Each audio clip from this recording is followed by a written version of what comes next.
আপনি বুঝেন সরকার কি করতেছে না করতেছে, কিছু বলার আছে? কে সরকার চালাচ্ছে আমি জানি না, কারা সিলেকশন করতেছে এই উপদেষ্টাদের, তারা কারা, এই যে পুরা সিস্টেমের মধ্যে কারা ক্ষতিগ্রস্ত?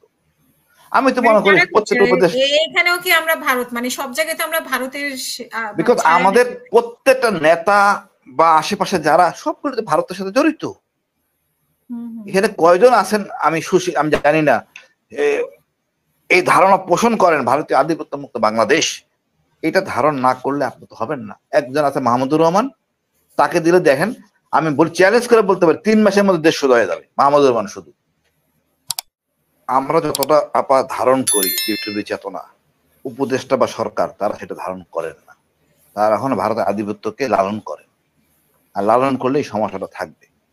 ভারত তো অবশ্যই জড়িত ছিল, পাদু আর উমারের প্রতিশোধ তারা এখানে নেওয়ার জন্য এসেছে।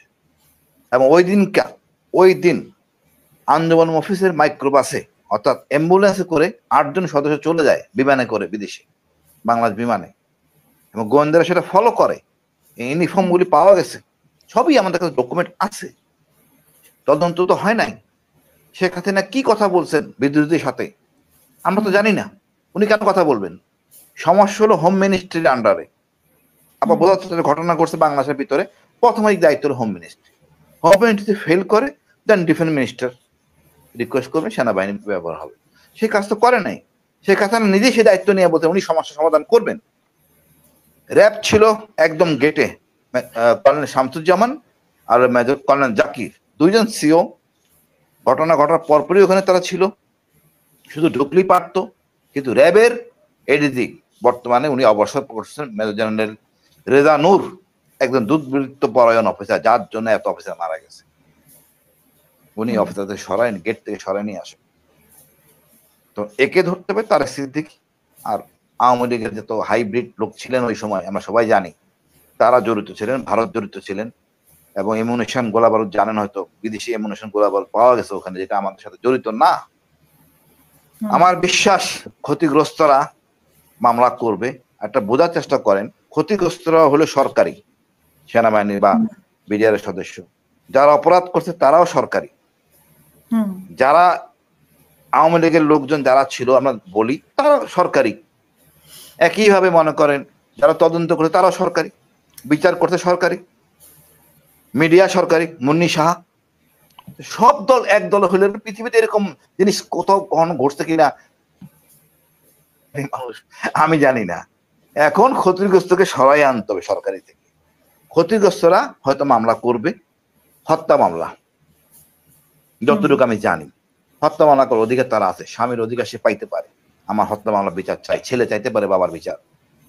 তখন বেরিয়ে আসবে আসলে সত্যিকারের ঘটনাটা কি। এই মামলা তদন্তে পরিকল্পনাকারী পাওয়া যায় নাই। এটাকে বিদ্রোহ বলার কোনো অবকাশ নাই, এটা হত্যাকাণ্ড। সংস্কারের মধ্যে প্রথম যে কাজগুলো তার মধ্যে তো একটা বিডিআর হত্যাটা পড়ে। তো সরকার কেন 3 মাসেও এই হত্যার ব্যাপারে অগ্রগতি? সরকারের মধ্যে আমাদের যে স্বরাষ্ট্র উপদেষ্টা, উনি সেনাবাহিনীর সেই কমিশনের সাথে জড়িত ছিলেন। উনি দায় সারাটা উনি তদন্ত করে ছেড়েছেন সরকারের পক্ষে। সত্য কথা, একজন লোক বিপ্লবী, যেটা ব্রিগেডিয়ার জেনারেল হাসান নাসির, যে জাতীয় যেটা কমিটি ছিল ওখানে উনি স্বাক্ষর করেন নাই। আজকে উনি ক্ষতিগ্রস্ত। যেই ভদ্রলোক স্বাক্ষর করছেন জাতীয় যেটা বলে কমিশন, যেটা ছিল হাসিনার বানানো, brigadier general Rafiq on promotion, major general Rafiq, এই সরকারের সময় ওনাকে প্রমোশন দিয়ে আবার রেড ক্রিসেন্টের চেয়ারম্যান করা হয়েছে হাসান নাসিরের জায়গায়।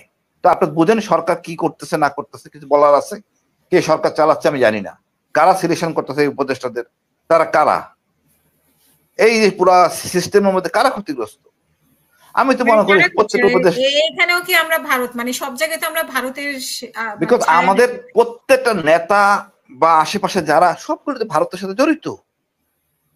এখানে কয়জন আছেন আমি জানি না এই ধারণা পোষণ করেন ভারতীয় আধিপত্য মুক্ত বাংলাদেশ, এটা ধারণ না করলে আপনি তো হবেন না। একজন আছে মাহমুদুর রহমান, তাকে দিলে দেখেন, আমি চ্যালেঞ্জ করে বলতে পারি 3 মাসের মধ্যে দেশ সোজা হয়ে যাবে। মাহমুদুর রহমান শুধু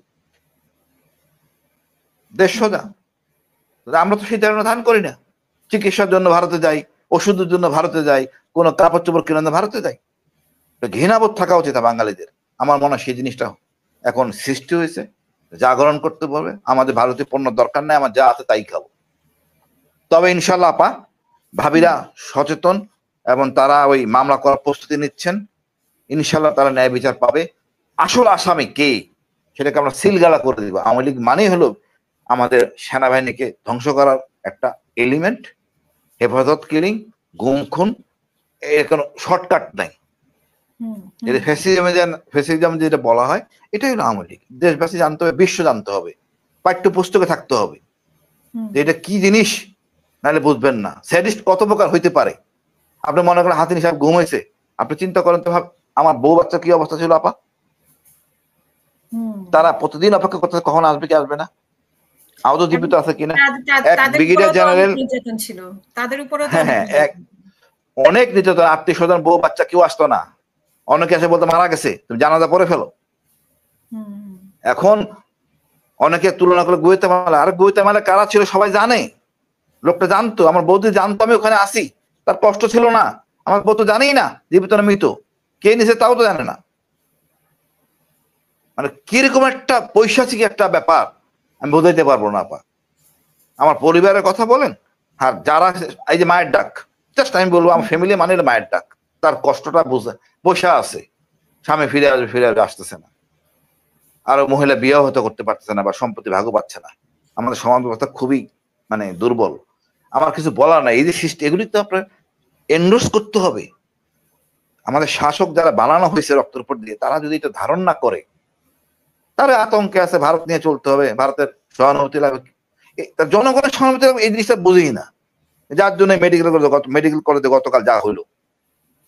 এদেরকে আরো শিক্ষা পাইতে আমি জানি না, তারা সোজা হওয়া উচিত। আশা করি সোজা হবে।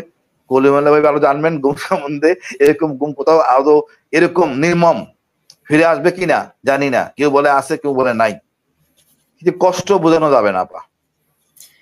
মানে এই তিনটা জিনিস আসলে গুম, বিটিআর হত্যা, তারপরে হেফাজতের যে ঘটনা ঘটলো, এই তিনটা জিনিস যদি বিচার তদন্ত হয়ে যেত তাহলে তো অনেক কিছুই পরিষ্কার হয়ে যেত বাংলাদেশের কাছে। আপা বিটিআর হত্যা তো আমরা সেনাবাহিনী অফিসার মরার জন্য প্রস্তুত, মারা গেছে ঠিক আছে, কিন্তু আমাদের ভাবি বাচ্চাদের উপর যে নির্যাতন, পৈশাচিক নির্যাতন হয়েছে, বাদ দিবেন কিভাবে? একই ঘটনা ঘটছে কিন্তু বান্দরবনে, যারা বেঁচে আছে বান্দরবনে ঘটছে আপা। বান্দরবনেটা আমরা ইগনোর করা হয়েছে মামলা গেদালের জন্য। কেন? বান্দরবনে এই পৈশাচিক ঘটনা ঘটছে, কারা করছে, কেন করছে? একটা মাস্টার মাইন্ড ছিল। কারা সেরা? তারা। কেন বিডিআর এই ঘটনা ঘটাইলো? ডাল চাল ভাত, এর ভুয়া কথা। আসলে সেনা অফিসারকে সরাই নিয়ে আসতে হবে। বিডিআর এর শক্তিশালী সেনাবাহিনীর জন্য এটা দ্বিতীয় সেনাবাহিনী বলতে পারেন। এখান থেকে অফিসারগুলি সরে যায় যদি, আমাদের ওদের শক্তিটা বেড়ে যায়। বিডিআর এটা মনে চাইবে যে ঘুষ টুস খাওয়া যাবে, আর ঘুষ খাওয়া যদি নৈতিক মনে করেন তাহলে আমার কিছু করার নাই। চোরা কারবারে যদি নৈতিক মনে করেন আমার কিছু বলার নাই। বাট আপনাকে সৎ থাকতে হবে। চাকরি যদি করতে না পোষায় চলে যান। কেউ তো আপনার বলে নাই ঘুষ নিয়ে, ঘুষ কন্ট্রাক্ট আছে, ঘুষ নিতে পারবেন বা উপরগণ দিতে পারবেন। ভারত চাইছিল সেনাবাহিনী হতে দরকার নাই, আমাদের শেখ হাসিনা চাইছিল কবুতর উড়াই বলবো সমস্যা সমাধান করে ফেলছি, মাঝখানে অন্য পার্টি এই জ্ঞানগুলি লাগাই দিছে। আল্লাহর অশেষ রহমতে 57 জন অফিসার আমাদের গেছে ঠিকই, আমাদের সার্বভৌমত্ব ফিরে আসছে, আমরা ভারতকে চিনছি। দুর্ভাগ্য হলো আমাদের general, senior general, general Mobin, Moeen Ahmed, কিছু কালপিট, মাইনুল, মামুন খালেদ, এরাই আসলে দেশটাকে চিনে নাই এবং ছাত্রদের থেকে শিখবে। আমাদের একমাত্র শুধু ভারত, যত বেশি চিনবো জানবো আমরা, তত বেশি আমরা দেশটাকে রক্ষা করতে পারবো। আমরা শেষের দিকে ডক্টর নাজমুল হাসান কলিমুল্লাহ, আপনার শেষ বক্তব্য আজকের অনুষ্ঠানের জন্য প্লিজ।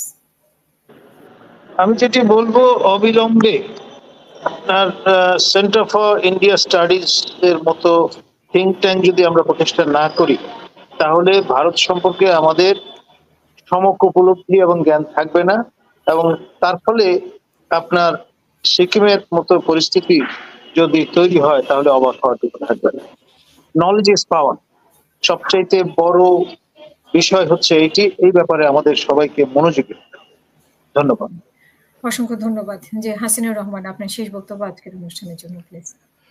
আমি বলবো আপা, বিজয় হতে গেলে জনগণ লাগবে।